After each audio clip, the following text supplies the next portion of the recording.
All right. So I don't know. This is what our stream was titled after.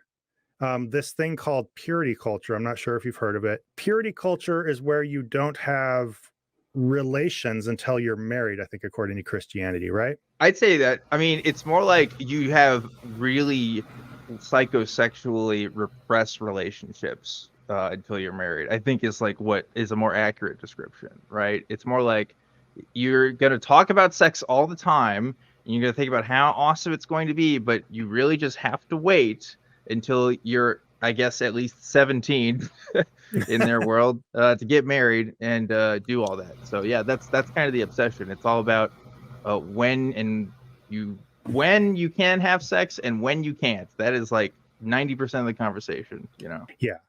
So here we have, oh, there we go. Here we have John MacArthur. He is an extremely old man who likes to preach, apparently. And this, I don't mean to comment too much on appearances, but this very old, wrinkly looking guy is going to tell young men how to live before they get married, or I guess, or how to pick a marriage or whatever. This is what I was saying earlier when I was saying we do have video evidence of dinosaurs living among us because John MacArthur is here on camera. And I agree, Zod, making fun of people for their looks should be frowned upon on the Zadanza program. However, I will say it is really weird that this man who looks like he hasn't had sex since John F. Kennedy got murdered, that he is giving advice to this young dude. That seems kind of weird to me, but you know, whatever. That's also, just to be clear, as an old man myself, I can make fun of the appearance of old men. Oh, I mean, that's on you. That's your thing. I'm not quite there yet, so you know, we'll see. But all right. So here's this video about John MacArthur, or by John MacArthur, preaching about what to do when you're a single male. Now, before we listen to anybody talk, you're all going to notice it. I just enjoy the absolute whatever out of it. Don't want to use the F word on a stream. But right over this guy's shoulder, you're just going to love staring at this kid just full on head back snoring in the middle of church. He's going to do that the whole time. The entire time, this kid is taking the best nap of his life, and it is awesome. I love it. I guess the old JM isn't as exciting for the youth as maybe he thinks he is. They could have like blurred him out. They could have done anything, but they're like, no, we're keeping it in this shot. Maybe they didn't have the budget for it. I don't know, but it is awesome. That kid sleeping there it's a power move. They could have at least tried to throw a piece of popcorn in his mouth or something. Oh yeah. All right. So we have some guy who thinks asking John MacArthur for advice on marriage would be the greatest thing in the world.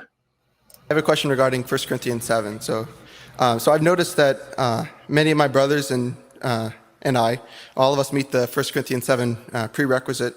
We're wrestling with God and searching out a woman to potentially be a helpmate. So I love that his question is basically a really polite way of saying that he and his friends are so hot and bothered that according to 1 Corinthians 7, they can get married. Because Dan, what is the criteria for marriage according to 1 Corinthians 7? The criteria for marriage is fucking nothing, really. I mean, like, is there specific? Okay. I mean, not criteria. What is Paul's advice in 1 Corinthians 7? So, well, his advice. Well, first of all, he says you shouldn't get married. That's his big thing. Being not married is better. But then he's like, the husband has to like fulfill his like duty to the wife, and then the wife to the husband, and you gotta give like basically if you're a wife, you gotta give your body to the man, like Christ gave his body to the church or whatever. Like there's like these weird metaphors that are used, if I recall. But yeah, having formerly been married in the church, I can say it's all very, very healthy. All those metaphors, all the supernatural ideas behind it do nothing but make everything about family life great. The one we're going for here, though, is Paul said basically you should try not to get married, but if you can't help it, if you're just like having such a hard time keeping it in your pants, or I guess your robe back then you can get married just to get some release or whatever. Yes. So what this guy's saying when he says that they meet the criteria of 1 Corinthians 7 is that they're just too horny, for lack of a better word, and that qualifies them for marriage being a good idea, if I'm reading this correctly. Yeah, it's pretty blatant, honestly. But let's see it happen. Here's another way of putting it up on screen. Yeah, no, it really is. Like, if you read that passage, it is basically like 1 Corinthians 7. It is basically Paul saying, like, hey, listen, I know you guys are horny, so you guys need to tear yourselves off and get it taken care of so that you can go back to worshiping God. Like, that's kind of like the concession that's made in that passage, which is really funny. Yeah. But anyway, let's go. I've noticed in myself, and I've heard brothers express this paradox of sorts, that we recognize the fact that we have romanticized romance and have at times set up this unknown woman as an idol, discontent with what God has given us. But we also know that a single man with conscious sexual feelings is not good alone, and that God has specifically created us to have a wife. So my question is, how do we reconcile these two thoughts in terms of timing? And if we spend time devoting ourselves to ministry and to God, making sure our motives are pure and asking a girl out, it would seem that we are disobeying the apostles' command in 1 Corinthians 7. So I'd love to hear your thoughts. All right. He said a lot there, Dan. You have any thoughts? Listen, I've listened to this video. This is like my 5th time seeing this video now. Some in rehearsals with you, some in watching it on my own in preparation. I still don't fully understand this man's question. I have listened to this thing, Zod. You gave a greater explanation last time we talked about it, but I really don't know like what he wants out of life, I guess. What is he searching for? Can you give a better summary? I think he's talking about how you're supposed to devote most of your time to ministry, but if you do, how can you properly prepare yourself to get a wife? This is all based on 1 Corinthians 7 again, which is an extremely disturbing passage just for no other reason than that it says that consent is eliminated once you're married. Yeah. Which I think that pretty much disqualifies the Bible as in terms of moral advice. But it's, a little bit rough. There's a lot going on here. If any of you have thoughts in the chat, feel free to share it, especially once we get to the end and we can all like kind of regroup on this. But I'll let John keep going if you don't have anything else. Well, you might be eager to obey the command, but can't find anybody who's willing to marry you. So there's always that reality. So yeah, this is a really important question, Ben, because marriage is the grace of life. Marriage is the most fulfilling relationship in life on every possible front. It's really healthy expectation, right? Yeah, super cool. I love that. Yeah. You get all these people sexually charged up, expecting marriage to be their outlet, and then you just tell them this is going to be the most fulfilling part of your life. Yeah, that's not a recipe for disaster or early divorce at all. Honestly, honestly, you should just marry the next girl you see.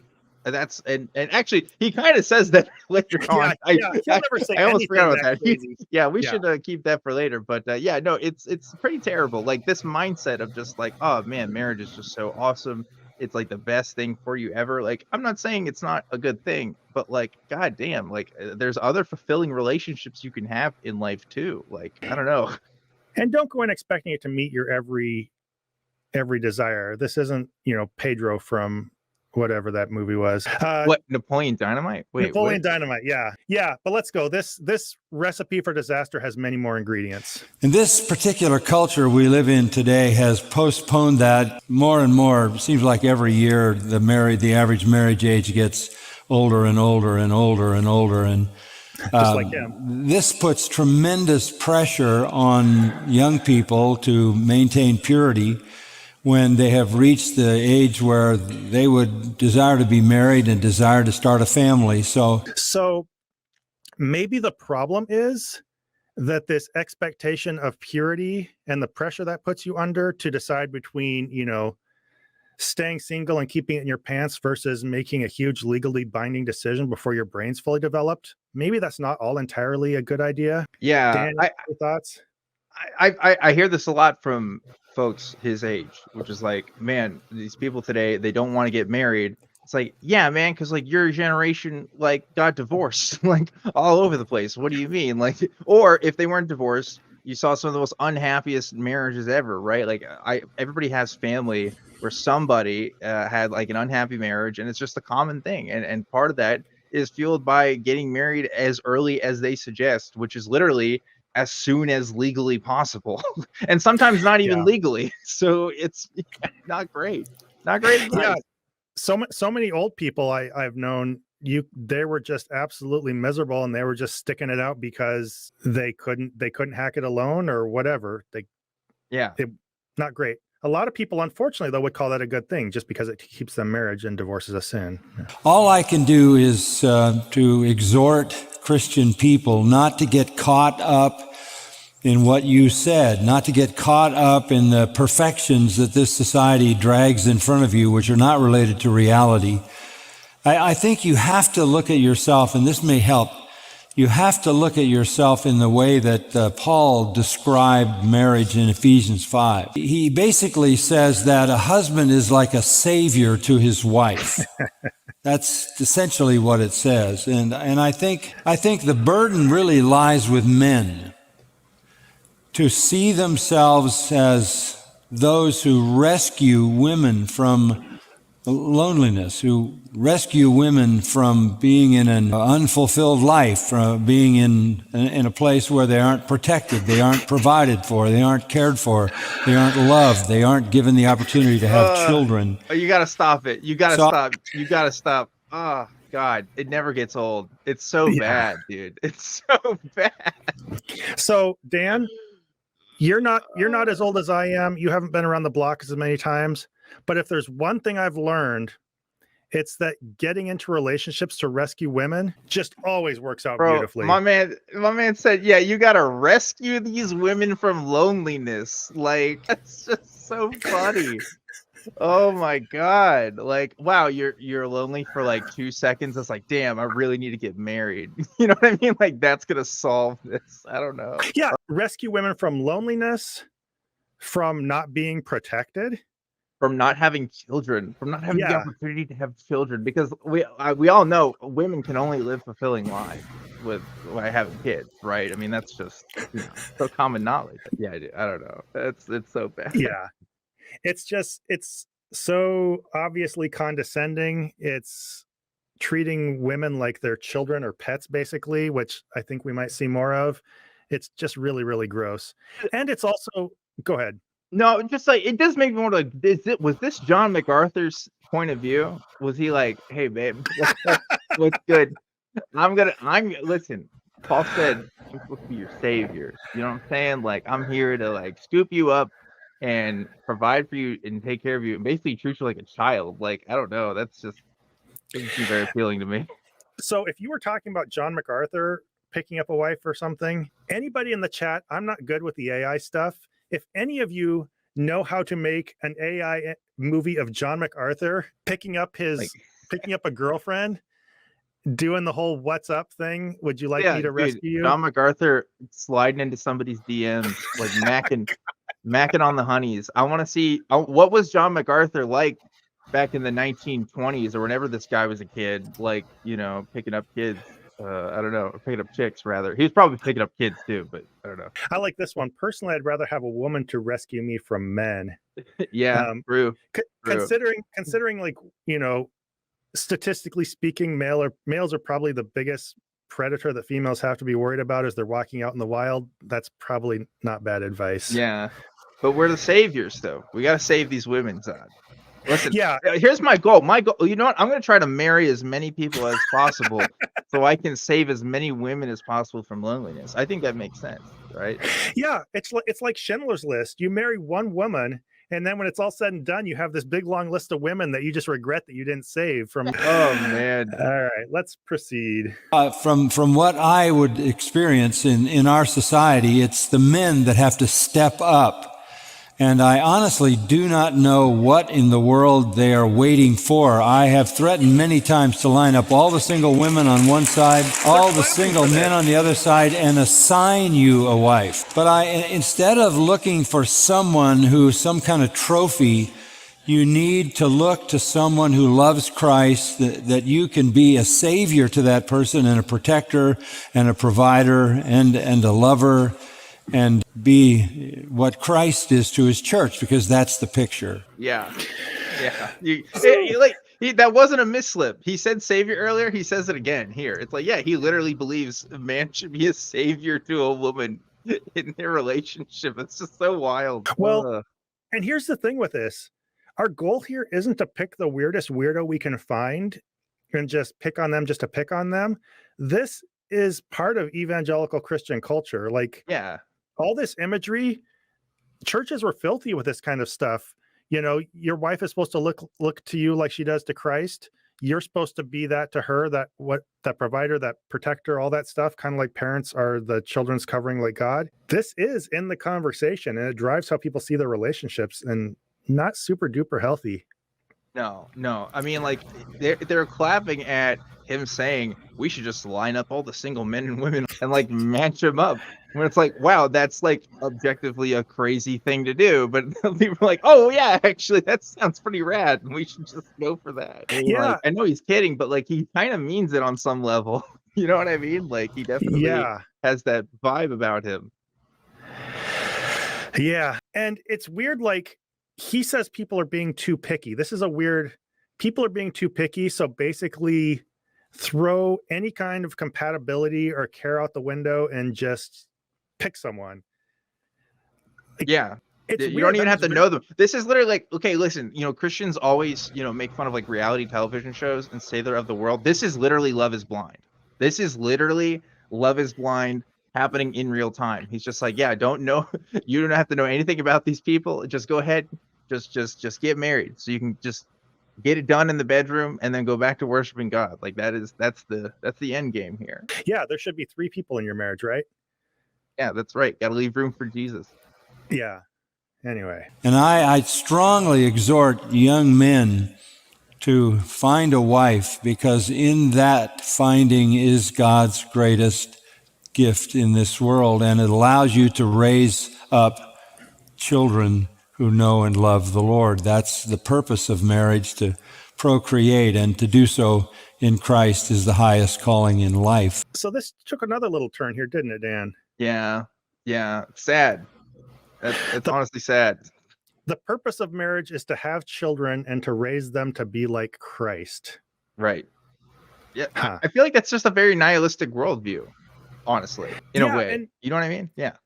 And the thing is, even more broadly speaking, even considering how depressing it is to basically, he's treating his church like this big cattle breeding operation, and Yeah.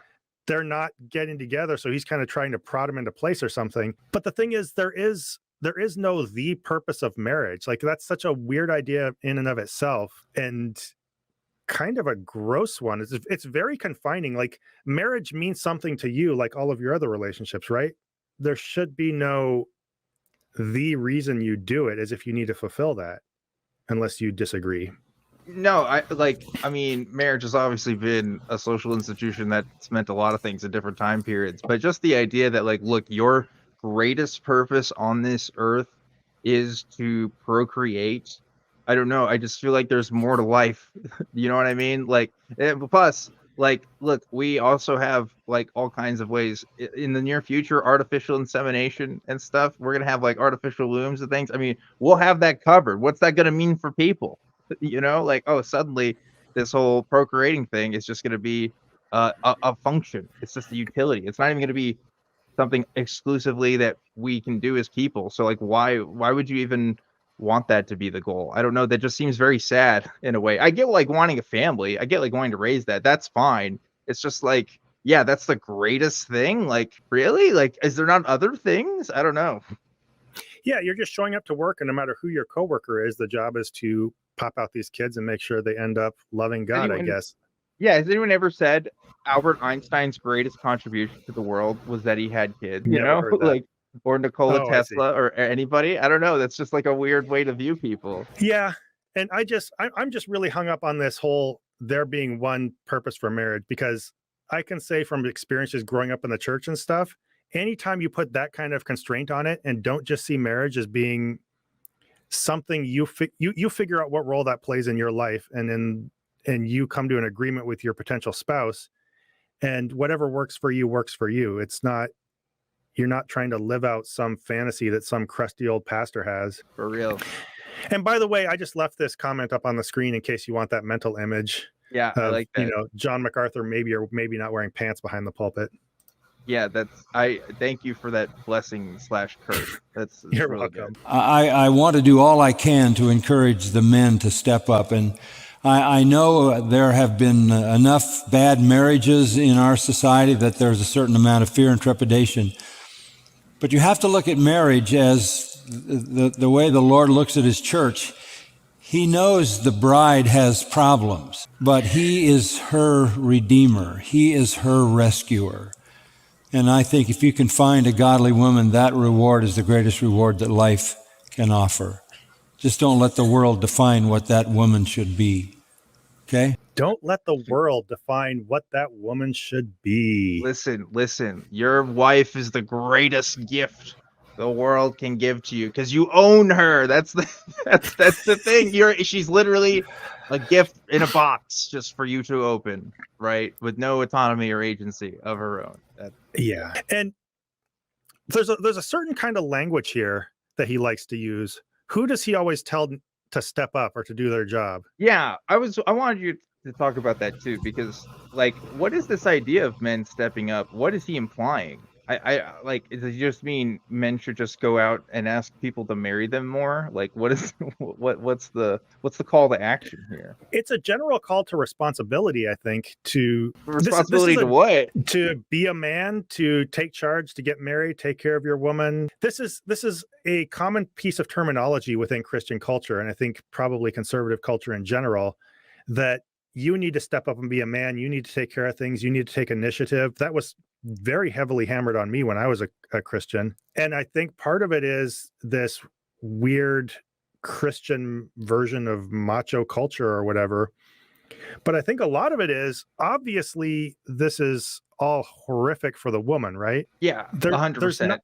There's not much in here that should be appealing to a woman unless you just really specifically want to, I guess, be at home and have a baby and have a man rescue you.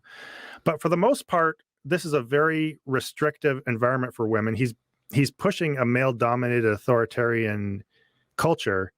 And so I think a way to dress that up is to place everything on the shoulders of men, act like you're chewing them out for not doing their job. And that's supposed to somehow soften the fact that you're promoting a really heavily male-dominated, Handmaid's Tale type situation to some degree. Right. Yeah, the only thing worse in this video is John MacArthur's advice to single women. That would probably be like an even more awful thing to see. But like, who is just?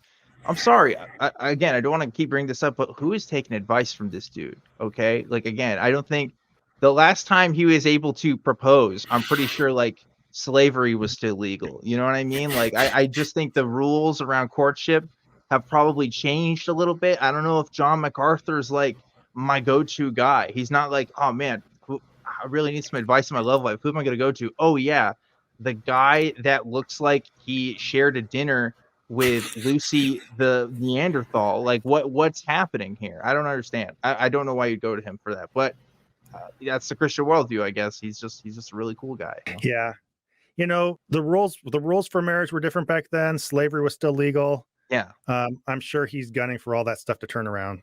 Yeah, I'm sure he is too. I'm sure he's got a lot of thoughts on Black Lives Matter and all that. I'm sure he's an all lives matter kind of guy. And yeah.